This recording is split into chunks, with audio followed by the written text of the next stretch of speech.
We're going to start with the Steelers' decision to promote Teryl Austin to defensive coordinator, filling in the vacancy from Keith Butler, who's decided to retire. But Austin has previous experience as a defensive coordinator with both the Lions and the Cincinnati Bengals. He was serving as the Steelers' defensive backs coach, but an internal decision to promote him, 56 years old, a lot of experience in the NFL. I just wanted to get to your takeaway from the promotion of Teryl Austin from DB's coach to defensive coordinator. We talked about this last week. So you and I talked about this on the show last week, that we figured they was going to stay in-house. We was looking for Fanny Pack Vic Fangio, you know, but obviously they stayed in-house. But that's what the Pittsburgh Steelers do. You know, they don't used to go outside, whether it's getting free agents or whether they're hiring from inside or out. They usually just like to stay inside the house. So this is exactly what they did. You kind of anticipated that. We had a few phases that we wanted to be a Pittsburgh Steeler, but for me, man, it's just Coach T. That's still going to be Coach T defense.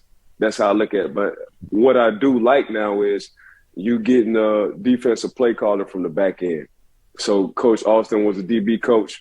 And when you talk about DBs, I just look at a great Dick LeBeau and how he looked at things and how his view was when you want to talk about calling plays. He viewed things from the back end all the way to the front. And when you do that, you see the whole field.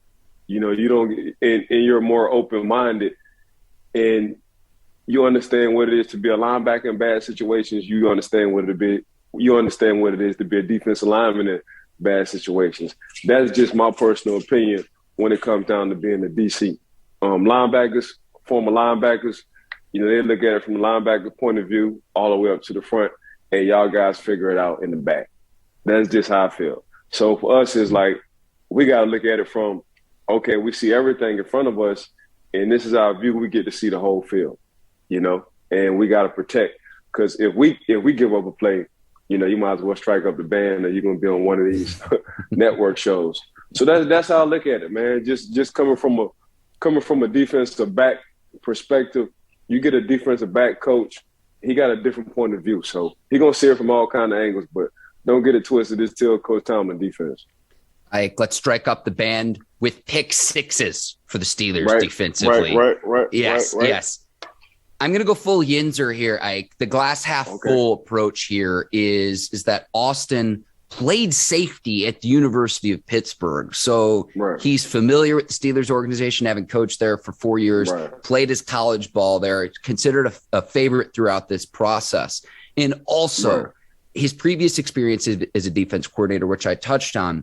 But what I would go to as well is that the Giants also wanted to hire Austin as their defensive coordinator, and they interviewed him. He chose to remain in Pittsburgh. So I always look at what is your value? Would other teams want to bring you in and acquire your services? And the Giants did just that. So my glass half full perspective being other teams did value him, bringing him in potentially to be their defensive coordinator. He has previous experience doing that, and they have the opportunity to do just that. Your point about him being a DB's coach on the back end too. I mean, not to say Teryl Austin's going to be the great Dick LeBeau, a Hall of Fame coach, Hall of Fame player, but I like the similarities. And, you know, it's the start of the week. It's Monday, Ike. I like starting off the work week with that optimism. Well, it's the stability. When you want to talk about Pittsburgh, if you look at some of the tenders, Sean Payton until he stepped down, Coach Belichick, Coach Harbaugh, Coach Mike Tomlin. And when you want to talk about those three franchises, when it comes down to being the coach, the money might be a little bit better somewhere else, but how long will I be there? I know if Coach T here, I know if I get in cool with the Rooneys, and I also play college football here, everybody been knowing what I'm doing, and I'm a defensive back coach, and they just moved me up the rank. Like, where else do I need to go? So for me, Pittsburgh is home, and I'm trying to talk like Coach Austin. You know, I got to go check out an interview, you know. I got to go show face because I put myself in a good position to be able to do that. But at the same time, in the back of my mind, I know I'm going back to Pittsburgh. And the reason why I'm going back to Pittsburgh, I know the tradition, I love the city, and I know I'm going to have good stability when it comes down to being the coach. So, and I can learn from a good dude as well, Coach Tomlin, on not only how to run the organization, but pick his brain as well when it comes down to running defenses. I want to state for the record, and this is not to take away from anything Teryl Austin will do as the defense coordinator of the Steelers. Whichever team hires Vic Fangio will have a much improved defense in the 2022 season if he so chooses to coach. I will state that. But very excited to see what this defense looks like in the 2022 season, given the inability to stop the run this year. I love that the Steelers led the league yet again in sacks, but shoring up the middle of that defense is going to be one of the keys to success in 2022, reestablishing the line of scrimmage up front on the interior, something that the Steelers will need to do. And like, it pained me yesterday to watch the Pro Bowl and I see Javon Hargrave for the Eagles is there. And I'm like, what the heck? He used to be in Pittsburgh. He should be in the other conference on the other side of the ball for the AFC. Couldn't help but notice that. But that's something that the Steelers will need to address this offseason going into next season. 100%. Either that or Tua got to come back like it's on fire. Tua sat out. He was injured.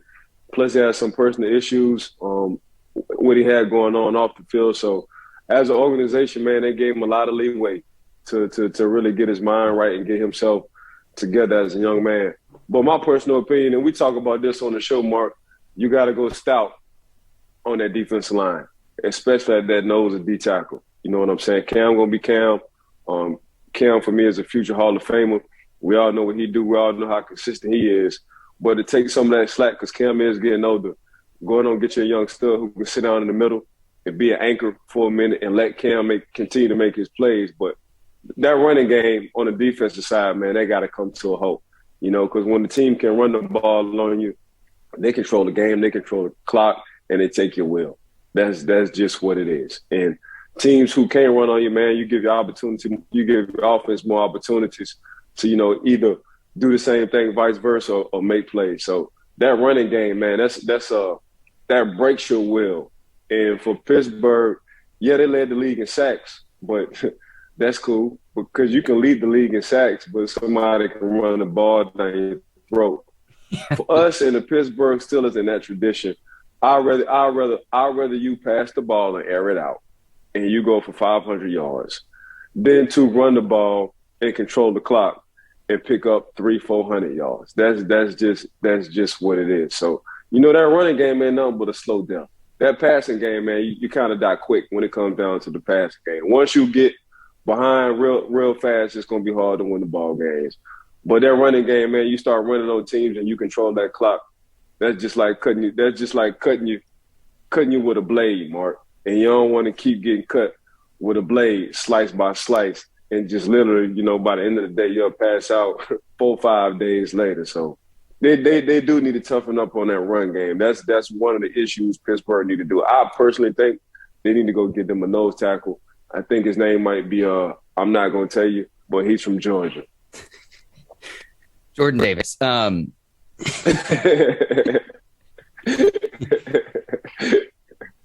The analogy I always make, Ike, is you can't make a gourmet meal with bologna and potato chips, but you can make a sandwich. And I hope that we can restock the cupboard. Let's get the finest ingredients. Let's bring in the nicest cuts of beef and meat and everything and set the table for Teryl Austin as the Steelers defensive coordinator, because if you keep taking from the fridge and keep taking from the cupboard, eventually it's going to be bare. Let's restock. Let's get him the personnel to be able to succeed as the defensive coordinator in 2022 and beyond. Something the Steelers will need to do at this point. Now that they've named their defensive coordinator, got to restock the defense and get back to playing Pittsburgh Steelers football on the defensive side of the ball.